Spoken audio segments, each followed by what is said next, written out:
¿Cómo está, my party people? How's everybody doing? Hope you're having a wonderful day or evening. The city is falling apart. It's just taken some time. Turned off all the taxes for the people. There's no taxes in New China.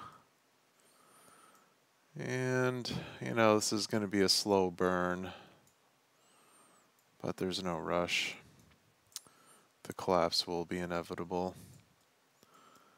And I'm just going to do that by building some more factories and some more omega places. We'll just see how much we can work these people to the very core until they move. And in this talk, I kind of started going into a little bit more of the dark night of the soul. Just to put it in context, I was kind of looking at it like, okay, you have like misery and pain, and that's on one side, and then you have this godliness, this emptiness, beingness, and that's on the other side. And being present in the moment means that you're in the godliness side. And so having this such a sharp contrast of, just sitting in between those things, it can become a portal or a window into beingness.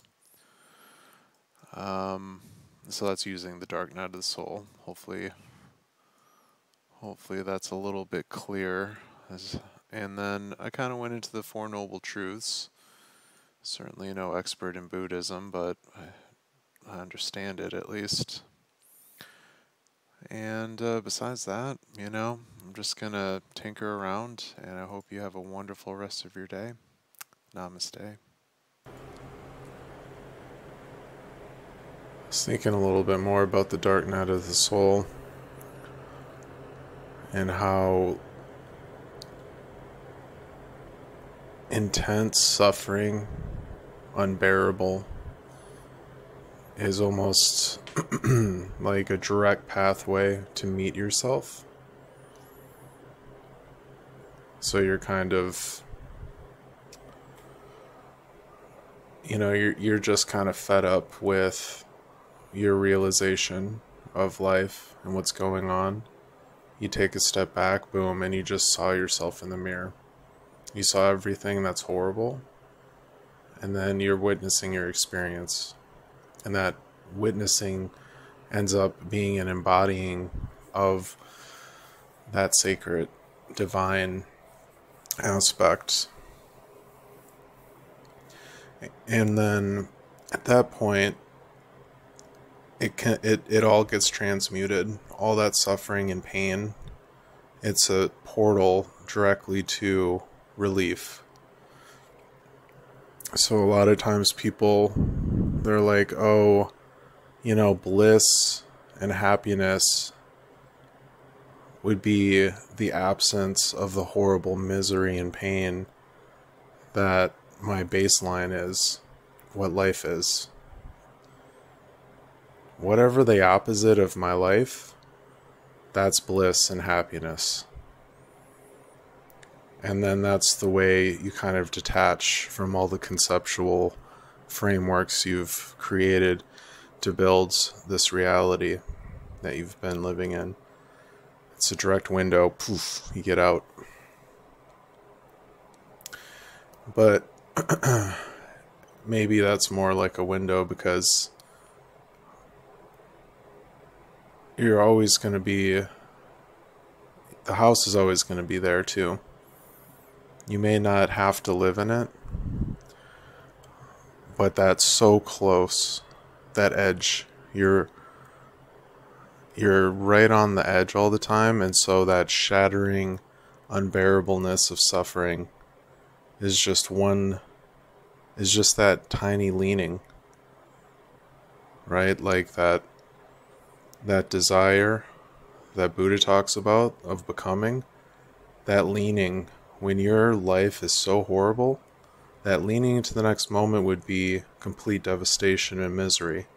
And then to come into the presence of yourself would be complete bliss. And in that way, the dark night is almost like a boundary or a wall, but it's more like an electric fence, because once you hit it, it really hurts really bad. And that's the reminder to come right back into the present moment. It's a good way to overcome that first level of desire that Buddha talks about, which is the sense desires, the feeling, the seeing, the thinking, all that type of stuff. All the desires and cravings towards the sense worldly things. When your life is completely miserable, you cut off the idea of the sense perceptions, you stop associating thoughts, and then just being in those sense perceptions, you're no longer craving because you're no longer thinking. You're not identified, you are just feeling it, and that place where you're feeling it, you can perceive that as bliss now, because you're not associated any thoughts to that.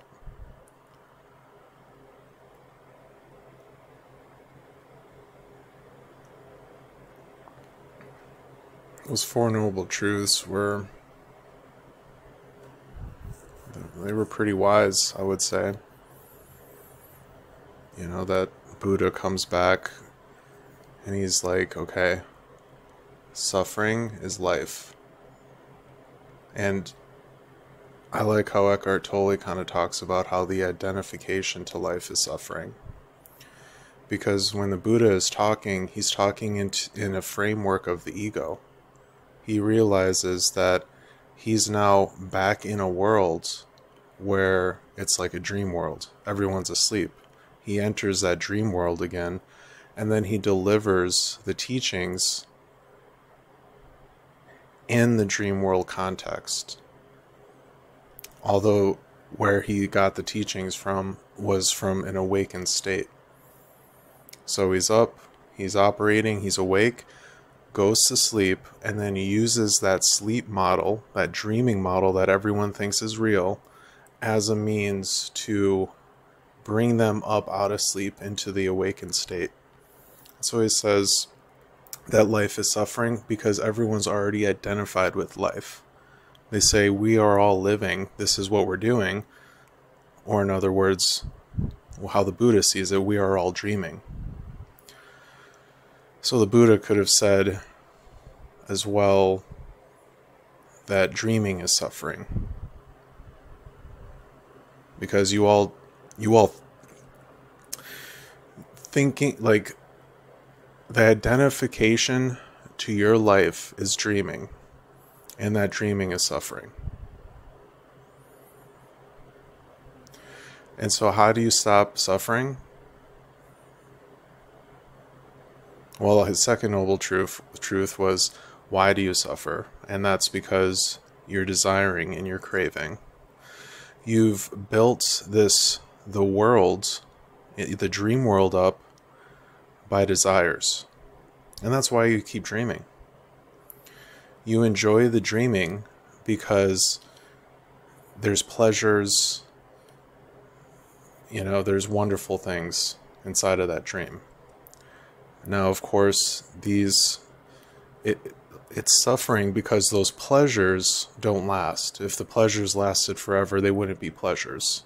It would just be, there would be no context to say this is pleasurable. So you put misery in there. So now everything that's pleasurable has its polar opposite of misery or suffering. So you're in the dream world of suffering because you're attached to these pleasures that the things that make you gratified, essentially.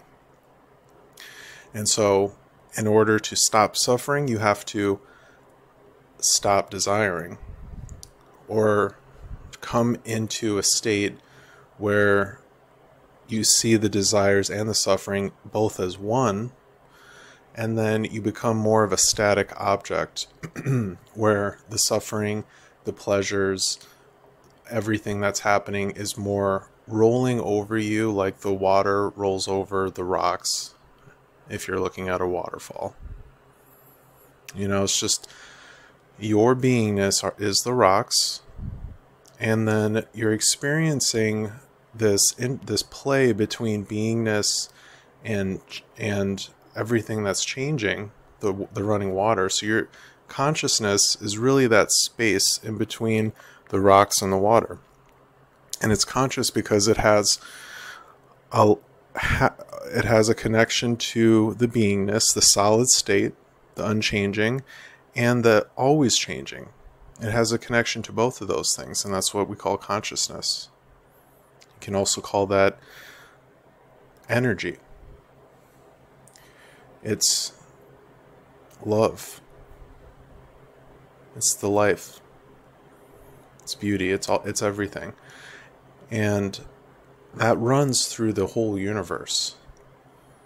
Not just people and the planet, the whole universe is made up of this energy, this consciousness, which is the space between everything changing and that static beingness. And when that consciousness gets attached to the things that are always changing, that's when the suffering starts to arise. And we attach because we crave and we pleasure the things that are in the water. And then his fourth noble truth is the Eightfold Path, basically how one becomes enlightened by giving up those cravings, coming out of a dual perception, and basically just becoming the rock and enjoying all the shit that's happening, the bad stuff and the good stuff. Because even the bad stuff is going to change. Everything changes, according to the Buddhist people. I like how Joseph Goldstein got enlightened by the teaching of everything that has in its nature to arise will also pass away. And then he's like, oh, well, all the wants that you have, those don't exist because they're all going to pass away. They're just they're like a fish in the water, all the wants. And to be identified with that which is getting or not getting that fish, that's an illusion. You're the rock. You're not a being that's made up in a role to the things that are always changing. You're nothing that's made up. In the dream world, though, where you think I'm in a opposing relationship to things I don't like, if you're caught into that type of standpoint, then you're going to get what you want and you're going to not get what you want. And that's all a bunch of suffering.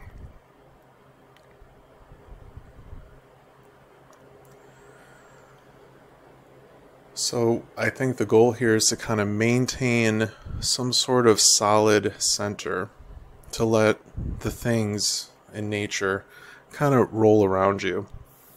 Once you reach that state, you become awakened. You can see how things are working, and now you can start to sort of operate within those rules with that understanding. You can start to use these things instead of being used by them. So instead of thinking okay, I need food, I need friends, I need sex, I need to exercise, I need health, I need luxury, all this kind of stuff. Instead of thinking I need that, just see that those things are desires, and those things that I desire is the reality that I'm actually making. So now we're going to start pulling out concepts and matching them to different areas. So instead of desire being I need or I want, desire is now a framework. It's like something, it's like a mold. Desires are a mold. And within that mold, that's how energy is flowing. You're going to mold consciousness through a desire system. And the way the consciousness is going through the desires, that is reality. That's what you're calling life. And then the awakened state, one level above, being just caught in the river of flowing through desires, is now being able to actually take a conscious look at those desires and then say, okay, I want this and I want that. And and then you just go, you shape those desires and then you go through them with an intent. And that intent keeps you focused in the moment so that you don't go flying off into the river of unconsciousness again.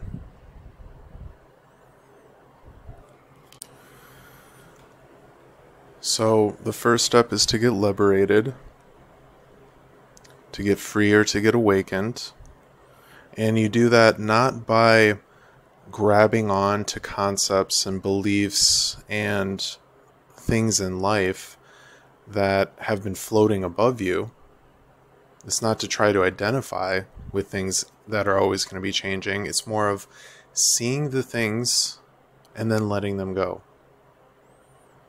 So notice where you're clinging, notice where you're craving, and then simply let go. Like, it's so simple, but it's a very difficult thing. And the Buddha gave some instructions. He says, don't, it's like, let go of the past, stop pushing into the future, and in all of these things, start to raise your level of insight. Start to investigate the mind, which is the river. Investigate how that's working. And you can't do that if you're craving past experiences or sensations, or if you're just always pushing ahead into that next moment. So you unbind yourself from this craving or desire, and you do that through practice. You'll go through the eightfold path naturally. Those things will naturally develop as you awaken. But the practice is to notice when you're craving and desiring, and then come back into that moment. You don't need any more. You just need to let go of all that stuff. See it, remember, come back, let go. That's all you got to do. So you become liberated, and now your consciousness, you're able to actually grow your consciousness in and with intention. So since that is the same energy that flows through every interconnected thing in the universe, you're not only evolving your own individual consciousness, but you're also evolving the external environment that your consciousness is in. It's the same energy. So through your desire system, which you can now consciously say, I want this, I want that, because, and the because is your intent. And through that individual shifting of desire systems and kind of like rearranging how that river is going to be flowing, you're changing the external environment around your individual.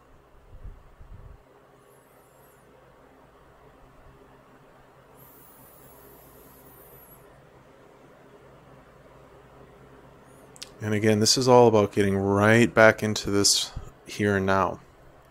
Because when you're in the future or where you're craving things, you're not here. And you do this molding of desire systems by not being attached to the outcomes. Because you're not caught in this me versus them or these conceptual frameworks that pit you into a dream state of duality, you can now start to act through higher, more evolved ways. And the Bhagavad Gita They say you have the right to perform your prescribed duties, but you're not entitled to the fruits of your actions. You're not the cause of the results of your activities. But you shouldn't be attached to inaction either. So you have to do something. You're going to be doing something. You're going to be growing and evolving this river of consciousness with intent. And so in order to do this, you have to be very aware. Be very aware of the pleasures. Be very aware of the things here that you're attached to. What gratifies you? What do we become enamored in?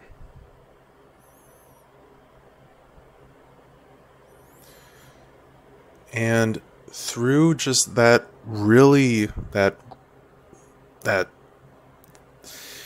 I mean, you got to get real. You got to get real with yourself, because you'll be like, oh man, I want like 1,000 different women, or like I want, drugs and partying and stuff. It's like all this, you don't, where's the intent? Is the intent to just have pleasure? Is only to have pleasure? Because if you only have pleasure, if that's the intent, then pleasure disappears. Because there is no more suffering. Without suffering, there is no pleasure. So if you're really saying you want pleasure, you're saying you also want suffering. And so you need to be very clear. You have to really kind of understand these things before you can start playing with these dangerous, because they can be dangerous. If you start having the wrong intentions, the desires are coming from the bad place, I guess the Buddhists would say you're creating karma, right? You're creating many more lives because of the suffering. You're now injecting suffering into a system instead of conscious awareness with intent. And you can have good desires. Becoming liberated is a good desire. Helping people, learning, forming a community, being comfortable, these are all good desires. How? Why? What's your intent? So keep that intent as your grounding for the moment. Don't be attached to the things that will, to the pleasures and the things that are going to come out of that. Because there's going to be pain that comes out of it too. And when you're not attached to it, you're feeling emerging from the stuff that's happening, which can be pain and pleasure, into this transcendent realm.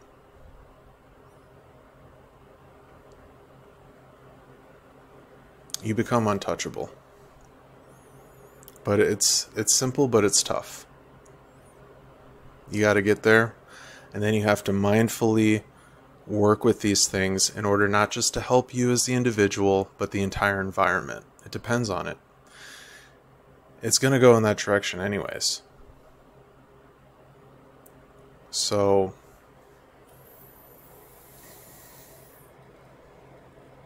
anyway, that's kind of what I was thinking about. And besides that, maybe I'm going to get into the Eightfold Path, because, the thing about the Buddhists is it's like the words that they use are so good that I think the followers become a little too attached to the words. Like they're like, oh man, these words are they're so perfect. And then they become attached to a text, and then they lose sight of that moment. Right here and now. But once you get into that moment, if you can convince yourself, get that rational part of your head to agree with that empty space that you've cultivated through practice, once you can once those two things come together, boom, you're good. But sometimes that rational side just wants to read and read and read and recite because it's just so beautiful and it's so perfect. So maybe in another talk, I'm going to break down that eightfold path and maybe break it down so that the words get broken down. That you hear the words and you understand them. You're like, oh, I get that. But then the words dissolve into your life.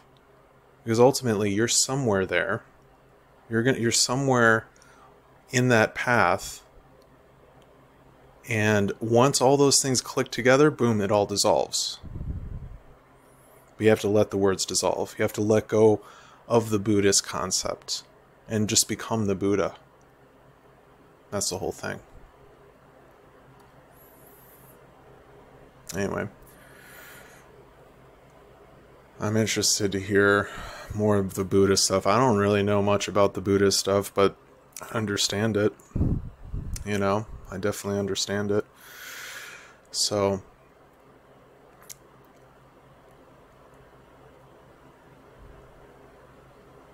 I love you. I hope everything goes well. And I hope you have a wonderful, wonderful day. Ciao.